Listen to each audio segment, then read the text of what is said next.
भगवान श्री कृष्ण कहते हैं, साथी। इस शब्द के कितने पर्यायवाची हैं, मित्र, सखा, मीत, किंतु अर्थ एक ही है, वो जो आपका साथ देता है और वो जिसका आप साथ देते हैं। अब सबसे बड़ा प्रश्न ये उठता है कि कौन है वो जिसे आपको अपना साथी मान लेना चाहिए, अपना सखा, अपना मित्र, अपना मीत मान लेना चाहिए।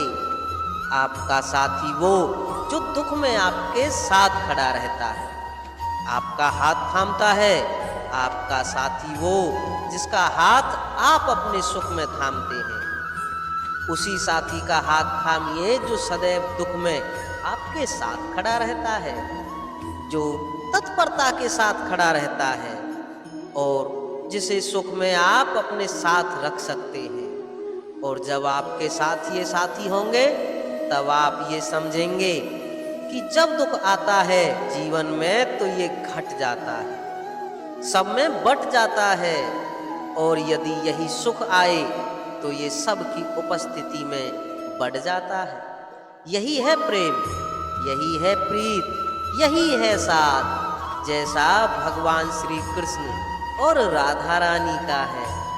जीवन में ऐसे कुछ कार्य होते हैं जो आपको अकेले ही करने पड़ जाते हैं, और कुछ ऐसे भी कार्य करने पड़ जाते हैं जो आपको साथ में रहकर ही करने पड़ते हैं, एकजुट होकर, संयुक्त होकर। संयुक्त से मेरा तात्पर्य क्या है?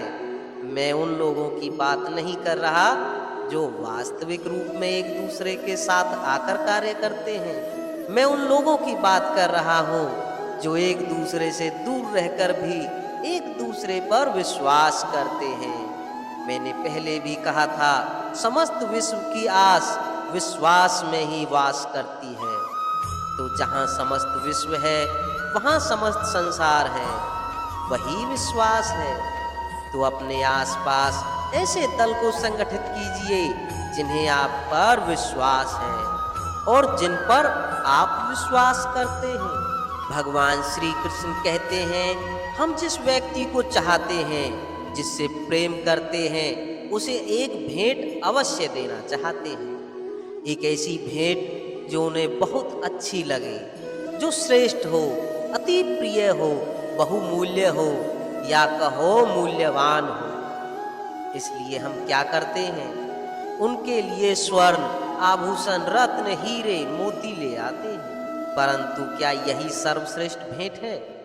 कदापि नहीं। सर्वश्रेष्ठ भेंट है स्वतंत्रता, उसे अपने मन के अनुसार जीने की स्वतंत्रता।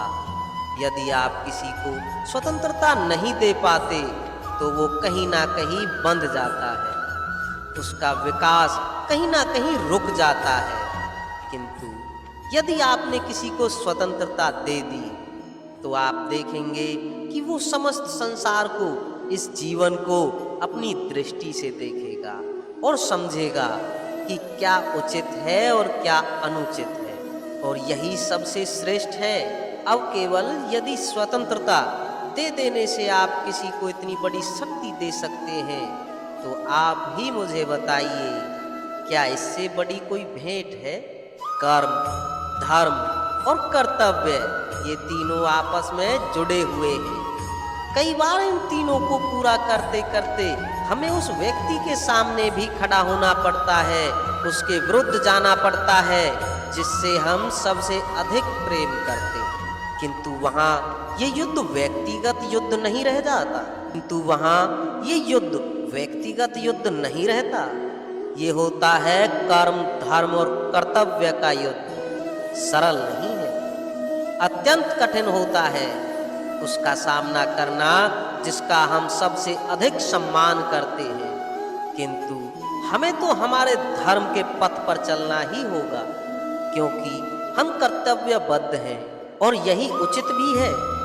बस इतना स्मरण रखिएगा, यदि आपका मंतव्य शुभ है, आपकी सोच शुभ है, आप कर्म, धर्म, कर्तव्य के पथ पर अग्रसर हैं, इस प्रक्रिया में आप अपने आराध्य के समक्ष भी क्यों न खड़े हों, आपको कोई हानि नहीं पहुंचेगी। भगवान श्री कृष्ण कहते हैं, मनुष्य बड़ा ही विचित्र प्राणी है। योजनाएं बनाता है, षड्यंत्र करता है, प्रयास करता है किसी को पराजित करने का, प्रयास करता है सर्प को रस्सी समझकर हाथ में थामने का, किंतु एक बात समझ ही नहीं पाता, समय का ये क्षण ये हाथ में थमता ही नहीं, और जो किया है वो पुनः लौट कर आएगा आप ही के समक्ष। देखिए, इससे कोई अंतर नहीं पड़ता कि आप कुम्हार के पुत्र हो या कृष्ण के पुत्र हो। यदि आप अनुचित कर्म करोगे तो आपके साथ भी अनुचित ही होगा, अशुभ कर्म करोगे तो आपके साथ अशुभ ही होगा। कुरुवंश अत्यंत महान वंश था। कुरुवंश क्या हुआ उसके साथ? पूरा का पूरा वंश ढह गया, कारण उनका मंतव्य अशुभ था। वहीं 5 वनवासी पांडव महाभारत जीत गए, कारण उनका मंतव्य शुभ था।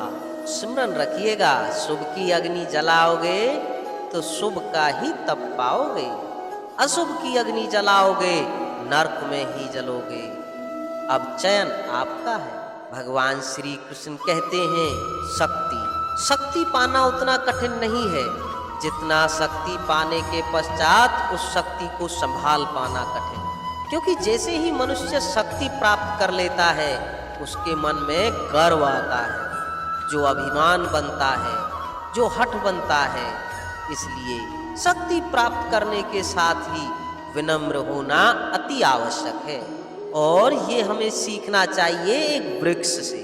वृक्ष जो हमें फल देता है, वृक्ष जो जितने फल देता है उतना ही झुक जाता है। हम पत्थर मारते हैं उस वृक्ष पे फल प्राप्त करने के लिए, उस पत्थर की मार सहकर भी हमें फल ही देता है। कोई गर्व नहीं, कोई अभिमान नहीं, और इसलिए इस वृक्ष की पूजा की जाती है। ये होती है महानता, शक्ति के साथ विनम्रता की। यदि ये शक्ति सृजन करती है, सहारा बनती है, तो ही ये उपयुक्त है, अन्यथा ये शक्ति आपको एक दिन आसक्त अवश्य करेगी। तो शक्ति अवश्य प्राप्त कीजिए, किंतु उसके साथ ही आपको उस शक्ति को संभालने का विवेक भी जागृत करना ही होगा।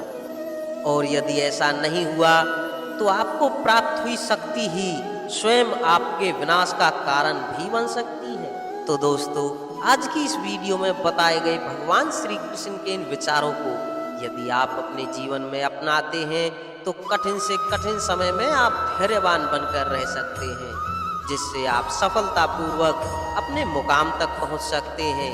तो दोस्तों, फिर मिलते हैं नेक्स्ट वीडियो में, तब तक के लिए जय श्री कृष्णा।